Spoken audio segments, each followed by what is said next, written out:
idea of what it is. Great. And it's just like, yeah, like they're gonna, QA that everything is cool. Like, right. Did I do the right amount of sub? They'll find out. They're monitoring even better than I am. You know what I mean? Like, right. So it's that's really it. I describe it as I help bands finish records and bring peace of mind that they're ready to release. Like that's my that's my pitch. That's my one sentence elevator. And then I'm a mastering engineer is the title.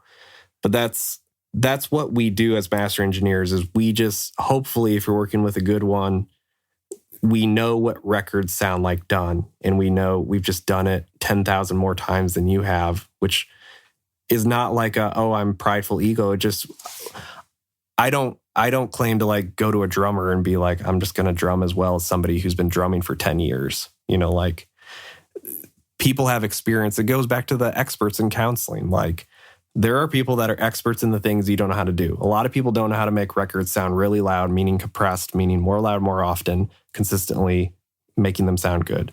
I do because I eat, drink, breathe, sleep that compression. Like I study it. I think about it. I mess around with it. I have mastering things that say mastering limiter, mastering compressor made specifically for those things and plugins as well. And I've used them just more. I've just done more reps. I think that was somebody famous said that or something like, it might have been John Costelli. Is that his name? Somebody more famous. Oh, yeah. John Costelli? Yeah, was talking about to somebody who was kind of starting off like a few years in. He was like, you just don't have enough reps yet. Like you haven't done enough mixes to be good. Like you're not going to be good because you are like 3 years in. It's kind of like mastering. Like a lot of people are bad at mastering because they never really give it a go. Like it's always something they're doing really to save money is kind of it. People are mixers are mastering or all in one places are mastering and they don't even really know what they're doing. Like they're doing it out of usually trying to save like $50, which to me from a business standpoint is not a good approach to business or serving your clients. But I know why people do it, and it's usually to save money. And that's not a great way to make great art, I've found. Yeah.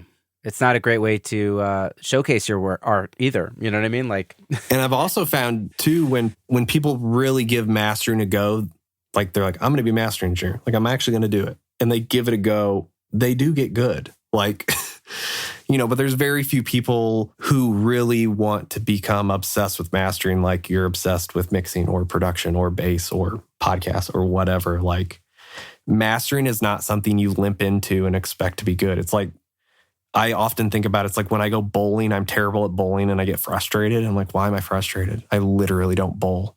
But I go in expecting to bowl like a semi-pro number. Yeah. Like I approach it like I can just be a pro bowler today. Like I'm just going to do it. And then I bowl like a 35. Yeah. It's like, that's how people approach mastering. Like I can master this. And then they just start doing things and they're like, wait. I don't know. And just like when I'm bowling, I don't know what I'm doing. I know I got to throw this ball down the lane. That's the extent, and that's kind of how when people approach mastering, they go, I know I got to make this loud. And that to me is a byproduct of all the actual correct things you do before that. Like the loudness happens super easy for me, at least at the end, after I've taken care of balance. Really, it's balancing of EQ first. It's almost like the atomic habits thing of like That's output it. goals There you versus go. input goals, right? That's it. If my output goal is having a loud master, right? It's not going to just happen by like slamming a limiter, right? Correct. Correct. Got to figure out what you're going to do first, right? So anyway, speaking of your most recent episode of the Attack and Release show, I know, appreciate that. Everybody seems to be talking about atomic habits these days, and I happen to be in the middle of reading it, which is great. But it seems to be, I don't know, the culture right now is atomic habits. I don't know. Yeah, I'm just seeing it. I'm seeing it everywhere. I'm glad it changed my life. I read it a few years ago, and I tell people about it. It's such a simple, easy read, and if you implement it, essentially the idea of processes lead to habits, and having systems. I don't know, for my business, it just clicked. It was like, oh, I can make systems that work and become habits, kind of thing. So, I mean, this is one of the things I've noticed about mastering engineers that I've interviewed. is that a lot of times mastering engineers are the people who have kind of reverse engineered their lives and figured out a way to kind of like, work towards an end product. A lot of those people tend to be mastering engineers. So I guess it's like amazing. The people that think about the end and how they're going to get to the end. Right. You know what I mean? That seems to be the common thread between mastering engineers. I like that. I'm going to have to stew on that idea. Yeah, think about it. Riff on it with Matt, maybe. Yeah, it might be an episode. Yeah, I would be honored. I wanted to ask you about something very industry specific. Yes. Because I know you guys did an episode on it, and I'm wondering where you're at with it right now. I kind of resonated with your episode. Just a spoiler alert. But so Dolby Atmos. Oh, great. How are you feeling about it these days? Because I'm getting answers on this show all over the spectrum. And I honestly, whatever, I'll tell you my pitch. I'll let you talk first. I won't. Oh, okay. Okay, number one, I feel like for the people that have listened to me about Atmos, I don't hate Atmos. I don't hate spatial. I don't hate any of it. What I have hated is, hate's such a strong word. What I don't like about what has happened is the presentation of a new format in the marketing of FOMO as if stereo is inferior to Atmos. And they're just different. They're different formats. My view on it still, based on what I've seen within labels and whatnot, is people are using Atmos just as a money grab still. It's not about creating cool art. It's about creating another revenue stream. And that is still what's happening. I have mixers who are mixing in Atmos who have no idea what they're doing. They're frustrated. They hate it overall, but they're turning it into labels because labels are asking for it because they want to sell it. They want to try and make more money. And I don't want to speak for everybody who's working in Atmos because there's probably some people that love it. And I will say too, if you can, most of us have probably experienced Atmos in movie theaters or IMAX. It is a cool format, but it is still, to me, very, it's not tangible. The headphones do not represent sitting in an actual Atmos room. An actual Atmos room is pretty dope. That's never been my argument. My argument has been the tools needed, what you need to really experience Atmos is pretty unattainable for most people. It's also very unattainable for most mixers, producers.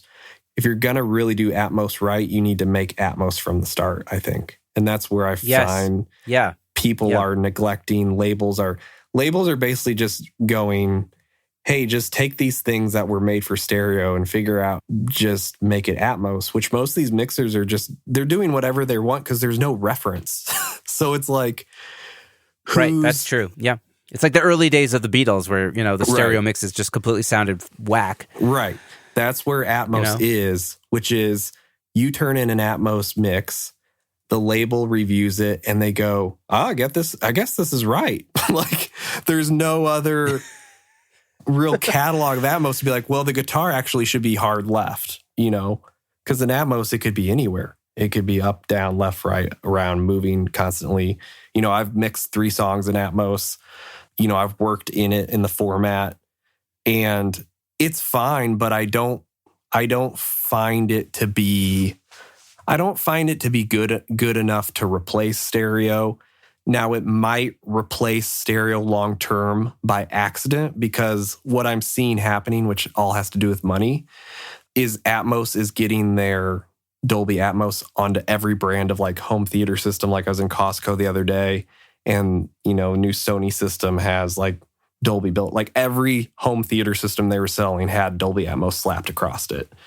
So if you force the market to just become everything's a Dolby Atmos, then you can accidentally create a demand for a product no one wants. And that's what I'm observing happening. So right, they're defaulting it. Yeah. Right. Apple's so you just could pushing be it like, into everybody's faces. Exactly. So you can be like, well, all these Dolby Atmos systems are selling, like crazy at Costco. This is great. People love it. No, people didn't have an option. There were no other options. There's no not Dolby Atmos home theater systems at Costco to buy.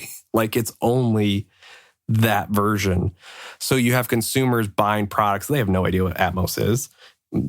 They're just going to set it up incorrectly as well at home. And then that's that. They don't they're not concerned about it. They don't care about it. The experience of it is not going to be authentic, nor is it a make or break to the consumer. I know that to be a fact, that Atmos versus stereo for a consumer is not important. Like, I know it to be true because the consumer right now, there's such a wide range of acceptability of sonicness, I'll call it, that's allowed. If you just go down New Music Friday, there's such a range of what is popular and what record labels put out. I know the consumer doesn't know the difference between stereo and Atmos, you know? So it's a format that I think is cool. It's a format that I think could have its place in like a special experience, but it's a format that is being heavily manipulated to become this money maker, and it's forcing creatives.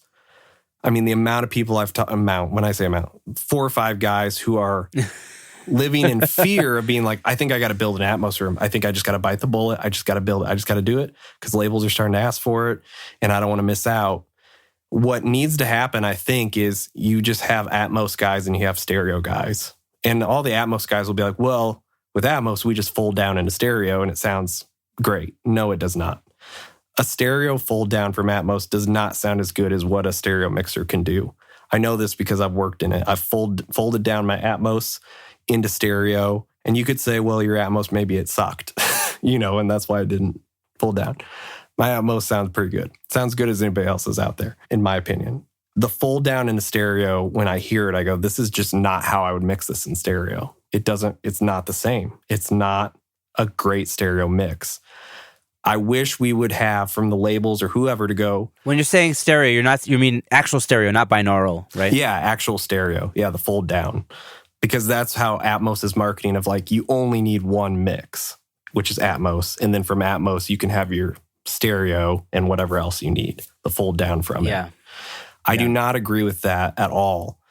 I just wish the conversation would have started with, hey, there's a format called Dolby Atmos, which has been around for many years and been in theaters and IMAXs and on home theater systems and in actually a lot of cars, you know, have Dolby and surround. And we're going to start doing some music in it. And so for that, we're going to have Atmos mixers and stereo mixers. And that's kind of it. Like, but the conversation was not that. The conversation was basically stereo is inferior. And have this. Right. And you need Atmos. The guys that jumped on and early adopted are then obsessed because they have $60,000 invested into it, $100,000 into it or more. They need it to work. You know, I know that. Like, I know they need it to become popular, you know, because they've gone all in on the format. And I think I think what I'd like to see is just the formats can coexist. Like stereo and Atmos can coexist. But I wish, you know, right now most of the Atmos stuff is pretty terrible. Just because I think people are unaware on how to make great Atmos sounding stuff. I think the fold down is rough right now. I think the tools are very clunky. And I think for most people, it's going to be unattainable for them to make an actual Atmos room. Yeah, I agree with you 100% on that. It's hard to imagine forcing the amount of people who make records not in full-blown studios. They're going to have to buy bigger rooms, you know, like, or what's going to have to happen, and this is something I talked to Dolby about because I had them spec out my room to do Atmos, is they need to certify people who work in Atmos on headphones, because right now they don't. They will only certify your studio to be Dolby Atmos if it's to their specs with the full-blown setup. I think that's unattainable for most people, especially when they themselves say, well, most people are going to listen on headphones. Then you should be certifying people on their headphones. And then once again, when we get into this idea of certification, what the heck does that even mean? Why is Dolby deeming something sonically flat or acceptable? That just makes art then become like one thing that has to fit in a box. I just don't understand like how they are allowed to say you're certified to do these records, even if your records suck. We're certifying you because you bought our product. We're not certifying because you're good at Dolby Atmos. We're certifying you because you bought our product and we came out and measured your speaker distance and now you're good. Like...